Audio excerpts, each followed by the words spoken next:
Hay un dato fundamental, una pieza de información crítica, que te van a ocultar sistemáticamente en cada boletín de noticias, en cada informe de Wall Street y en cada declaración oficial que consumas hoy. Es un dato que tiene el poder de cambiar por completo la estructura mental con la que entiendes el dinero, la naturaleza del poder político y el destino inmediato de la economía global. Te lo voy a decir directamente, sin rodeos y con la gravedad que merece. Estados Unidos sigue siendo, oficialmente y sobre el papel, el país con las mayores reservas de oro del mundo. Pero hay un problema estructural, un vacío de información gravísimo con ese dato. Y cuando entiendas la naturaleza de ese problema, todo lo que creías saber sobre la solidez inquebrantable del dólar y el equilibrio del poder económico global se va a reorganizar en tu mente de una manera que probablemente nunca anticipaste. Lo que estamos presenciando en tiempo real no es un simple ciclo de mercado ni una corrección técnica. Es la mayor transferencia de poder monetario desde que el presidente Richard Nixon cerró la ventanilla del oro en 1971, poniendo fin a los acuerdos de Bretton Woods. China y Rusia no solo están acumulando oro a un ritmo sin precedentes en la historia moderna, están construyendo activamente, ladrillo a ladrillo, una arquitectura financiera alternativa.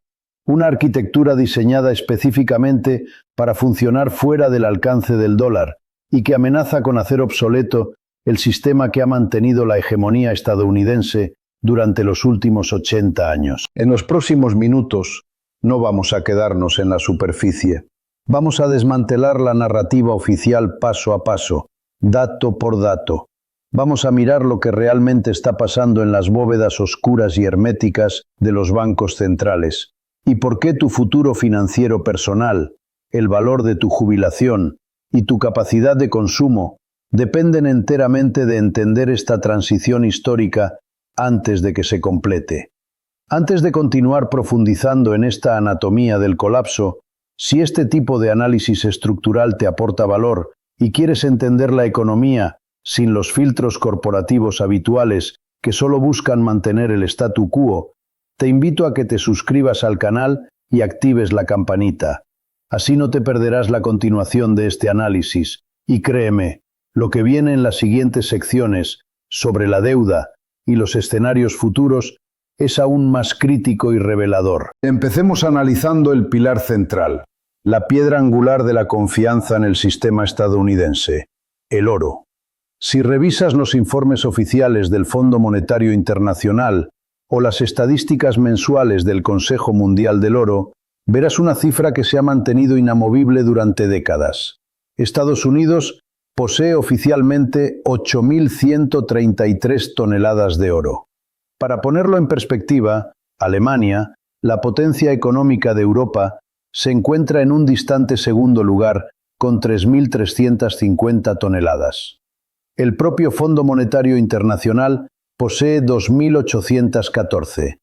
Si miras solo estos números superficiales en una hoja de cálculo, la conclusión parece obvia y reconfortante para Washington. La hegemonía americana está asegurada por una montaña de metal inigualable, una fortaleza inexpugnable de riqueza tangible. Caso cerrado. Pero eso es falso. Esos números cuentan una historia radicalmente incompleta, potencialmente engañosa y peligrosamente anticuada.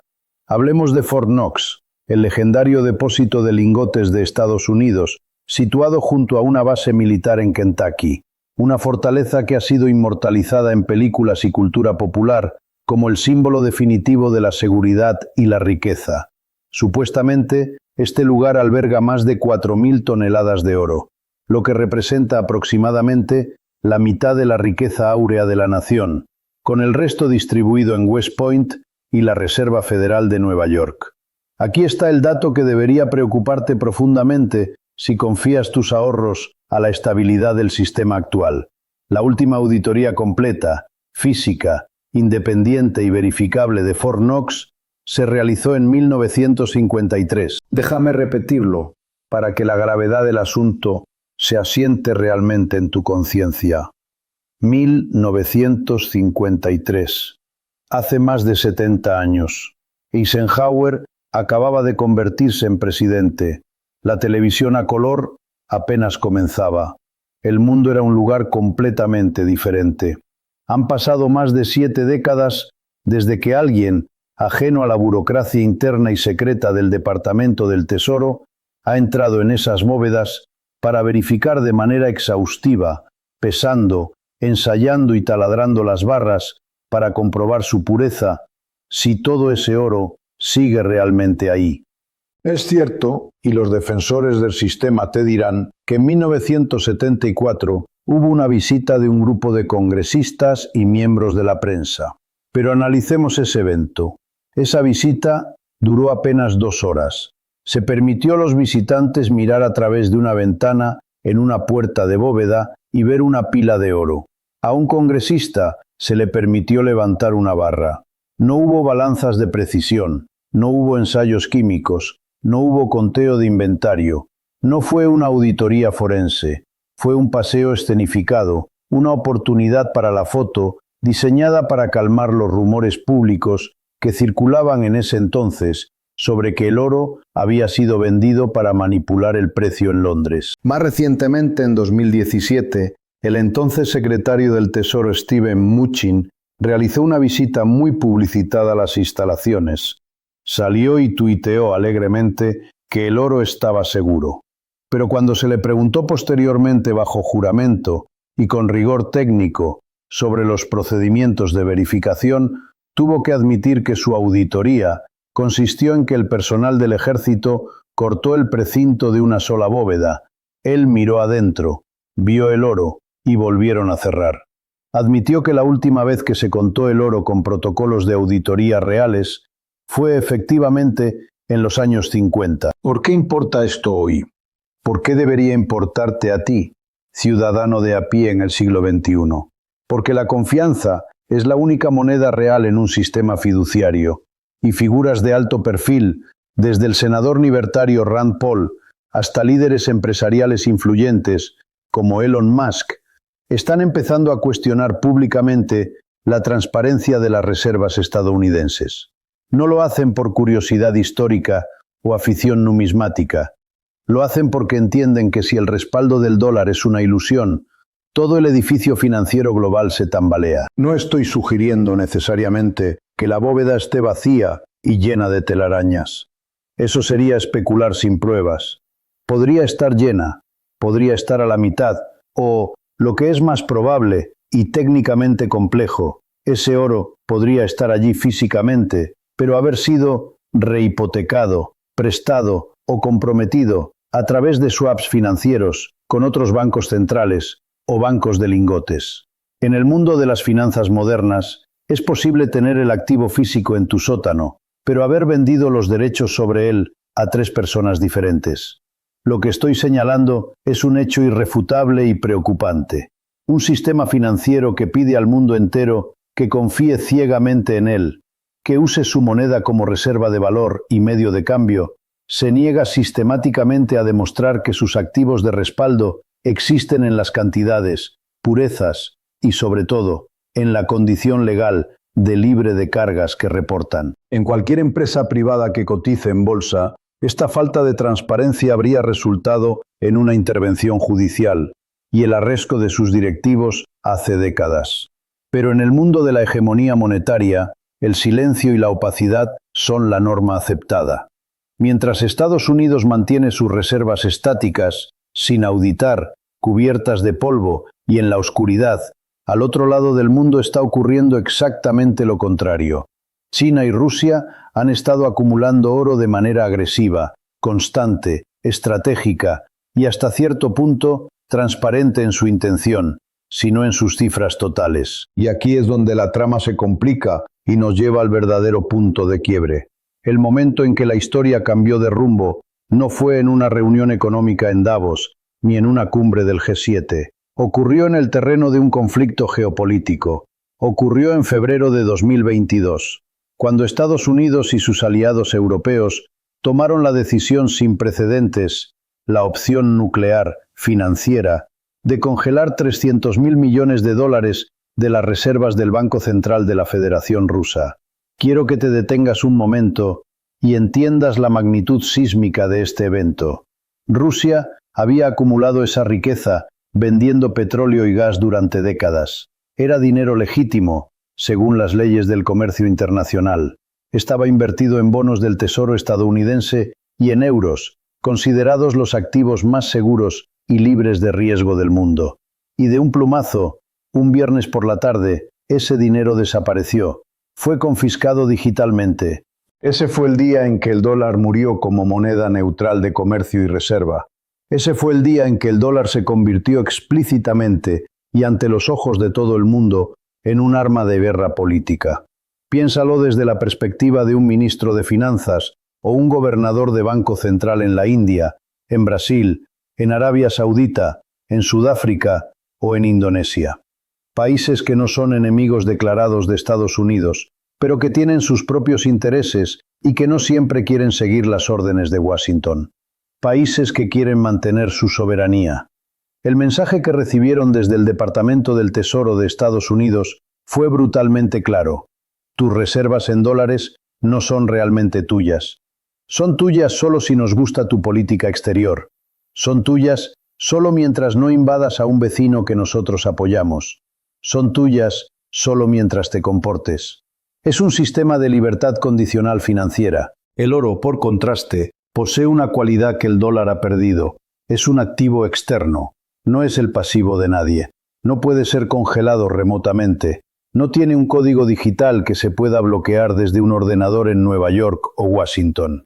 Si el oro está en tu bóveda, físicamente dentro de tus fronteras, custodiado por tu ejército, es tuyo.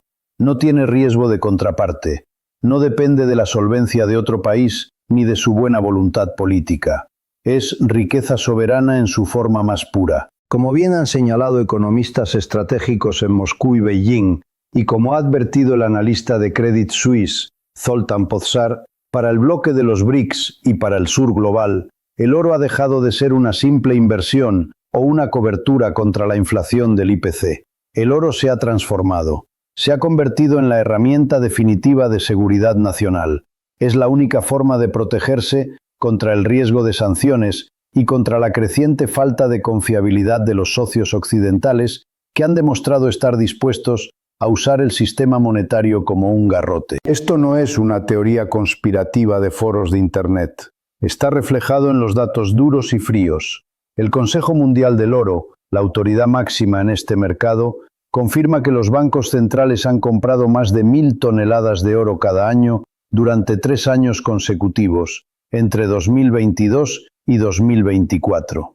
Es la racha de compras más prolongada, consistente y voluminosa de la historia moderna desde que Richard Nixon rompió el vínculo del dólar con el oro. ¿Y quiénes son estos compradores voraces? No son los países occidentales, no es el Reino Unido, ni Canadá, ni Australia, aliados de Estados Unidos que ya están integrados en el sistema dólar. Son los países del sur global, son las naciones emergentes. Son los países que están construyendo activamente la alternativa al sistema SWIFT. Son China, Rusia, India, Turquía, Polonia, Singapur. Pero aquí hay un secreto a voces, un elefante en la habitación que los medios financieros convencionales como Bloomberg o el Wall Street Journal mencionan, pero rara vez analizan a fondo en sus implicaciones. Las cifras oficiales de compra de oro de China son, con toda probabilidad, una mentira, una subestimación deliberada y estratégica. Están comprando mucho, muchísimo más de lo que reportan oficialmente al FMI, y lo hacen a través de agencias estatales, del ejército y de bancos comerciales, para no disparar el precio antes de haber completado su acumulación estratégica y haber cerrado la trampa sobre el dólar. En la siguiente sección dejaremos atrás el oro por un momento para profundizar en la otra cara de esta moneda, la matemática de la insolvencia estadounidense. Descubriremos por qué la deuda de Estados Unidos se ha vuelto matemáticamente impagable y cómo China, sabiendo esto, está ejecutando una estrategia de salida que podría dejar al dólar colgado de un hilo. Veremos exactamente cuánto oro se estima que tiene China realmente y cómo están usando ese metal para desafiar la supremacía del dólar en el mercado de bonos. Porque lo más aterrador para el sistema actual no es solo el oro que acumulan los rivales, sino la deuda tóxica que acumula el propio Estados Unidos y que nadie va a querer comprar. Hemos establecido el misterio de las reservas estadounidenses y la ruptura de la confianza global en la primera parte. Ahora tenemos que girar la lente hacia el otro lado del balance. Tenemos que hablar de la certeza matemática de la deuda estadounidense, porque mientras el oro es el activo que China y el resto del mundo están acumulando como refugio, la deuda es el pasivo tóxico que Estados Unidos no puede dejar de emitir y que está en el corazón de la crisis sistémica que se avecina. La insostenibilidad matemática de la deuda de Estados Unidos no es una opinión política ni un punto de vista partidista. Es una cuestión de aritmética básica que cualquier estudiante de contabilidad podría identificar como una quiebra técnica. La deuda nacional ha superado los 38 billones de dólares. Es una cifra tan astronómica, tan ajena a la experiencia humana cotidiana, que el cerebro tiene dificultades para procesarla. Pero el número total de la deuda, por aterrador que sea, no es lo que te debe quitar el sueño. Lo que debe alarmarte, lo que realmente indica que estamos en el final de un ciclo histórico, es el costo de los intereses de esa deuda. Por primera vez en la historia de la nación, el gobierno de Estados Unidos está pagando más dinero en intereses de su deuda que en todo su presupuesto de defensa nacional. Estamos hablando de casi $1 billón al año. Para que dimensiones la magnitud de este desastre, es dinero que sale directamente de los impuestos de los contribuyentes y que no construye puentes, no educa a los niños, no cura a los enfermos, no mejora la infraestructura que se desmorona y no financia la investigación científica.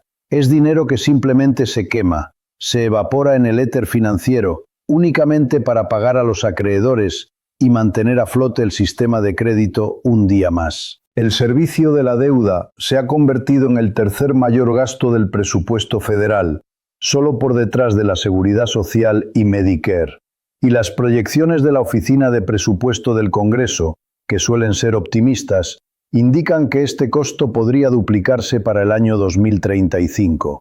Estamos ante una espiral de la muerte financiera, donde el gobierno tiene que pedir prestado más dinero solo para pagar los intereses de lo que ya debe, creando una bola de nieve que crece exponencialmente hasta que colapsa por su propio peso. ¿Cómo llegamos a este punto de no retorno? Para entenderlo, hay que mirar atrás. Durante décadas existió un pacto no escrito, un ciclo simbiótico entre Oriente y Occidente que definió la economía mundial. El mundo, especialmente Asia y los países productores de petróleo, exportaba bienes reales, manufacturas y energía a Estados Unidos. A cambio, recibían dólares de papel o digitales.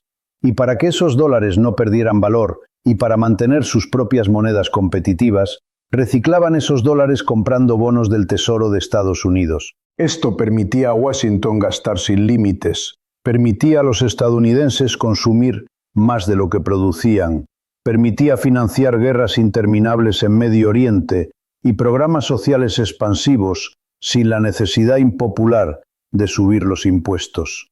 Era lo que los franceses llamaron con amargura el privilegio exorbitante. Pero ese ciclo, ese motor que impulsó la globalización y la prosperidad americana durante 40 años, se ha roto definitivamente. Mira los datos del mercado de bonos del Tesoro, el mercado más importante del planeta. La participación de inversores extranjeros en la deuda estadounidense ha caído dramáticamente, pasando del 50% hace una década a aproximadamente el 30% hoy.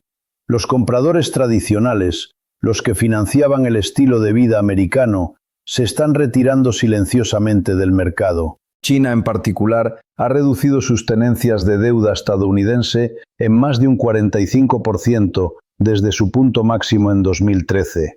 Han pasado de tener más de 1.3 billones de dólares en bonos a menos de 800.000 millones. Están vendiendo sistemáticamente, mes a mes, la deuda de su principal rival geopolítico. ¿Y qué están haciendo con ese dinero? No lo están guardando en efectivo. Están usando esos recursos para comprar el único activo que su rival no puede imprimir, no puede devaluar a voluntad y no puede sancionar con un clic: oro físico. Y aquí entramos en la estrategia encubierta de Beijing, una maniobra maestra de ajedrez financiero que los medios occidentales rara vez analizan en profundidad. Oficialmente, China reporta tener unas 2.300 toneladas de oro en sus reservas, pero los analistas de mercado expertos, aquellos que siguen los flujos de exportación de oro desde los centros de refinación en Londres y Suiza, saben que esa cifra es falsa, saben que es una cortina de humo. Las estimaciones reales, basadas en los flujos físicos de metal que entran a través de la bolsa de oro de Shanghái y que desaparecen del mercado para no volver a salir, sugieren que las reservas de China superan las 5.000 o incluso las 6.000 toneladas. Algunos analistas van más allá y sugieren que si se incluye el oro en manos de agencias estatales, el ejército, fondos soberanos y el sector privado chino, la cifra total dentro del país podría ser mucho mayor, rivalizando e incluso superando las reservas oficiales de Estados Unidos. ¿Por qué ocultan estas compras? ¿Por qué no alardean de su riqueza como lo haría un país occidental? Porque están en una guerra financiera asimétrica. Si China declarara mañana en una rueda de prensa global que tiene 10.000 toneladas de oro, el precio del metal se dispararía instantáneamente a 3.000, 4.000 o 5.000 dólares la onza. Eso encarecería sus compras futuras y devaluaría los dólares que todavía tienen y necesitan vender. Prefieren hacerlo en silencio, utilizando el arte de la guerra de Sun Tzu: ocultar la fuerza, moverse en las sombras, acumular pacientemente tonelada a tonelada, aprovechando cada corrección del precio provocada por los mercados de papel occidentales para acumular más metal físico. ¿Has notado que China compra oro agresivamente, incluso cuando el precio está en máximos históricos, por encima de los 2.600 dólares la onza? Un inversor normal no compra en máximos históricos, espera a que baje, intenta optimizar el precio. Un inversor estratégico compra a cualquier precio porque sabe algo que el resto del mercado ignora o niega. Sabe que el valor del activo alternativo, el dólar, está destinado a colapsar en términos reales debido a la insolvencia de su emisor. Para China, el precio del oro en dólares es irrelevante. Lo que importa es la cantidad de onzas que poseen cuando la música se detenga. Y no se trata solo de la acumulación de metal físico en bóvedas. Eso es solo la munición. También están construyendo las armas y las tuberías financieras para usar ese oro. Los países del bloque BRICS han anunciado la creación de una bolsa de metales preciosos propia, independiente de los mercados manipulados de Londres y Nueva York. Están desarrollando BRICS Pay, un sistema de pagos basado en tecnología blockchain que permite a los países miembros comerciar entre ellos en sus propias monedas digitales, respaldadas por activos reales, sin pasar por el sistema SWIFT occidental, sin pedir permiso a Washington y sin tocar el dólar. Están creando un jardín vallado, un ecosistema económico autosuficiente donde pueden comerciar petróleo, alimentos, fertilizantes, minerales raros y tecnología sin la interferencia de la Reserva Federal. La evidencia ya está aquí, visible para quien quiera verla. Arabia Saudita, el pilar del petrodólar desde 1974, ha comenzado a aceptar yuanes por su petróleo. India está pagando el petróleo ruso en rupias y dirhams. El comercio bilateral entre Rusia y China, que ha crecido exponencialmente hasta superar los 240.000 millones de dólares, ya casi no utiliza dólares. El sistema se está fracturando ante nuestros ojos. Es importante ser realistas. El dólar no va a desaparecer mañana por la mañana. Todavía representa el 58% de las reservas globales declaradas y domina el comercio internacional y la facturación de deuda. El efecto de red es poderoso, pero la tendencia es clara, es medible y es irreversible. La participación del dólar ha caído 15 puntos porcentuales en 2 décadas, y la velocidad de esa caída se ha acelerado desde las sanciones a Rusia. Estamos pasando de un mundo unipolar, dominado por una sola moneda, un solo sistema de pagos y un solo ejército, a un mundo multipolar.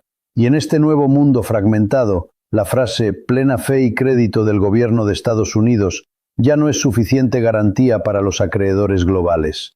El mercado global está empezando a exigir colateral real, está empezando a exigir activos tangibles, está empezando a decir, no confío en tu promesa de pago a 30 años, prefiero el oro hoy. Pero, ¿qué pasa cuando la confianza se rompe por completo? ¿Qué sucede cuando la deuda se vuelve matemáticamente impagable y los acreedores extranjeros dejan de presentarse a las subastas de bonos del Tesoro, dejando a la Reserva Federal como único comprador? ¿Qué hará el Banco Central cuando tenga que elegir entre salvar al gobierno de la insolvencia o salvar la moneda de la hiperinflación? Esa es la encrucijada final. Y eso nos lleva directamente a los 4 escenarios de futuro que hemos modelado basándonos en la historia económica y los datos actuales. Uno de ellos es aterradoramente probable para el valor de tus ahorros y tu estilo de vida, y es crucial que lo entiendas antes de que sea inevitable. Hemos analizado exhaustivamente la historia oculta y no auditada de las reservas de Fort Knox. Hemos desglosado con precisión quirúrgica la matemática brutal e insostenible de la deuda estadounidense y la estrategia silenciosa pero masiva de acumulación de oro por parte de las potencias de Oriente. Ahora, es imperativo, es urgente que miremos hacia adelante. ¿Cómo termina esta película? ¿Cuál es el desenlace de esta colisión entre una fuerza imparable, que es la deuda, y un objeto inamovible, que es la realidad económica? Basado en el análisis riguroso de las tendencias actuales, los precedentes históricos de imperios en declive y los modelos macroeconómicos, existen 4 escenarios posibles para el futuro del sistema monetario global en la próxima década. Y necesitas entender la mecánica interna de cada uno de ellos, no para debatir política, sino para proteger el fruto de tu trabajo. El primer escenario, y el que considero de mayor probabilidad a corto y mediano plazo, es la erosión gradual e inflacionaria. En este modelo, el dólar no colapsa de la noche a la mañana en un evento catastrófico tipo Hollywood que paraliza los cajeros automáticos. En su lugar, el sistema sufre una muerte por 1000 cortes. El dólar sigue perdiendo participación de mercado de manera constante, sangrante y dolorosa. Para el año 2035, el dólar podría representar menos del 50% de las reservas globales, perdiendo su estatus de monopolio indiscutible. ¿Qué significa esto concretamente para ti, para tu familia y para tu poder adquisitivo diario? Significa que entraremos en una era de inflación estructural y permanente. Durante los últimos 40 años, Estados Unidos tuvo el lujo de exportar su inflación al resto del mundo. Imprimía dólares y recibía bienes baratos de China y energía barata. Ese mecanismo se ha roto. En este escenario de erosión, los productos importados serán cada vez más caros porque el dólar tendrá menos fuerza de compra en el extranjero. Las tasas de interés se mantendrán altas estructuralmente, no porque la economía esté creciendo, sino porque habrá menos compradores extranjeros para la deuda estadounidense, obligando al Tesoro a ofrecer rendimientos más altos para atraer capital. Tu poder adquisitivo se erosionará lentamente pero sin pausa, como una rana que se cuece en agua hirviendo sin darse cuenta hasta que es demasiado tarde. Es un empobrecimiento lento de la clase media occidental, donde cada año trabajas lo mismo, pero compras menos, donde la calidad de vida desciende imperceptiblemente mes a mes, camuflada por estadísticas oficiales que manipulan la medición del costo de vida. Se llama represión financiera y es la herramienta favorita de los gobiernos endeudados para licuar sus pasivos a costa de los ahorradores. El segundo escenario es la bifurcación del sistema global. Este escenario tiene una probabilidad media alta y ya estamos viendo las primeras grietas que conducen a él. El mundo se divide formal y funcionalmente en 2 bloques comerciales y monetarios distintos y a menudo antagónicos. Por un lado, el bloque del dólar y el euro, centrado en Estados Unidos, Europa y sus aliados del G7. Por otro lado, el bloque de los BRICS y el oro, centrado en China, Rusia, India y el sur global rico en recursos naturales. En este mundo bifurcado, El comercio entre estos dos bloques se vuelve difícil, burocrático, costoso y políticamente arriesgado. Veremos la implementación de controles de capital estrictos. Viajar o mover dinero internacionalmente será una pesadilla de cumplimiento normativo. Las cadenas de suministro globales, que permitieron la eficiencia y los precios bajos de las últimas décadas, se romperán y se duplicarán, aumentando los costos de producción de absolutamente todo. Lo más peligroso de este escenario es el riesgo de quedar atrapado en el lado equivocado de la valla financiera. Si tienes activos en el bloque opuesto a tu residencia, o si tu empresa depende de suministros críticos del otro lado, podrías sufrir disrupciones severas o incluso congelamientos de activos. Es el fin de la globalización tal como la conocimos y el retorno a una economía de bloques cerrados, donde el acceso a los recursos físicos será más importante que el acceso al crédito financiero. El tercer escenario es la crisis de confianza súbita. Aunque su probabilidad es más baja que la erosión gradual, sus consecuencias serían tan catastróficas que no podemos ignorarlo. Este escenario se desencadena por un evento de cisne negro.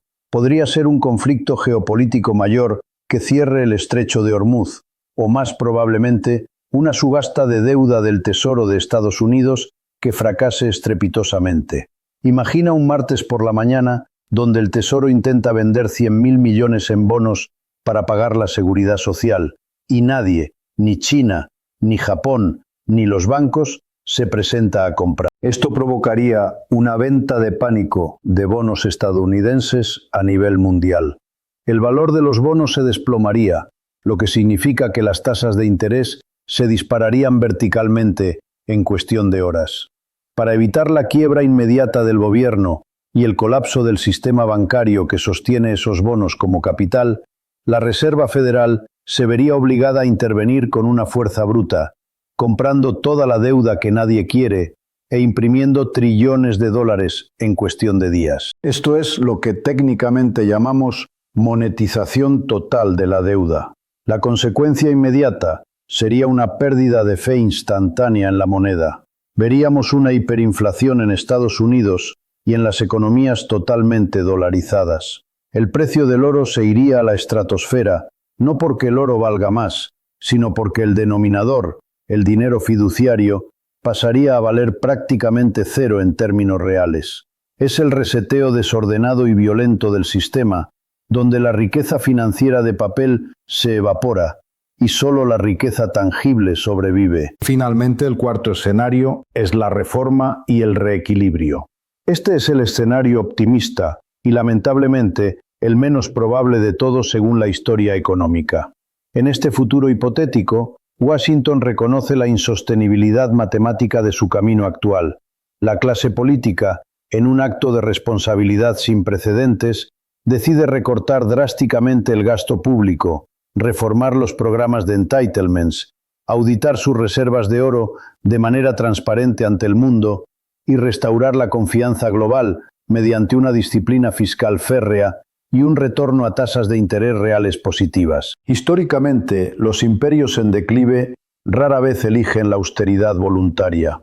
La austeridad es dolorosa, impopular y políticamente suicida a corto plazo. Los gobiernos suelen preferir la inflación y la negación hasta el final, eligiendo imprimir dinero para posponer el dolor hoy a cambio de un desastre mayor mañana.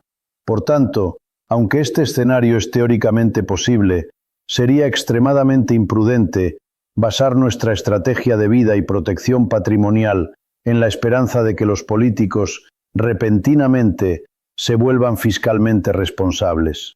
Ahora, quiero hablarte directamente, de persona a persona. Esto no es teoría económica abstracta para debatir en un salón de clases universitario o en un foro de Internet.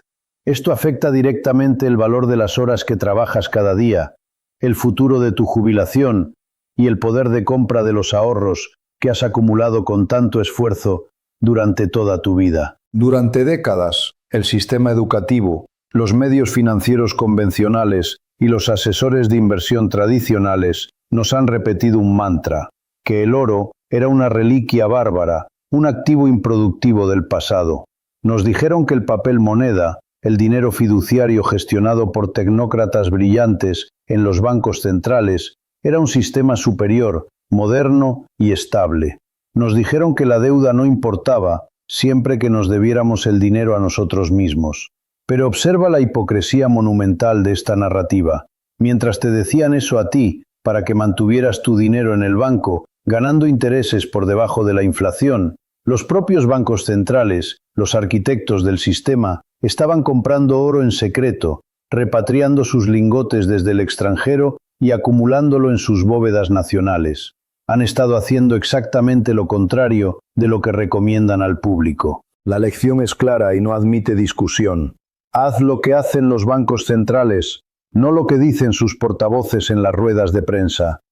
Si China, Rusia, India, Singapur, Turquía y Polonia están cambiando sus excedentes comerciales de dólares y euros por activos tangibles y oro físico, ¿por qué tú sigues manteniendo el 100% de tu riqueza en papel moneda que se devalúa matemáticamente o en cuentas bancarias que te garantizan una pérdida de poder adquisitivo anual? El oro está regresando al centro del sistema monetario internacional, no porque alguien lo decrete por ley, no porque volvamos al patrón oro clásico del siglo XIX, sino por necesidad física y geopolítica. En un mundo de promesas políticas rotas, de sanciones arbitrarias y de deuda matemáticamente impagable, el oro es el único activo financiero líquido que no es el pasivo de nadie más. Es la única riqueza que no depende de la solvencia de un gobierno en bancarrota, ni de la funcionalidad de una red eléctrica, ni de la honestidad de un consejo de administración. No te estoy diciendo que entres en pánico y vendas todo lo que tienes mañana para comprar monedas de oro y enterrarlas en el jardín. El pánico es un mal consejero. Te estoy diciendo que despiertes y diversifiques con inteligencia estratégica. Te estoy diciendo que entiendas que el mundo que heredarán tus hijos será financieramente muy diferente, casi irreconocible, al que conociste en las últimas 3 décadas de hegemonía del dólar.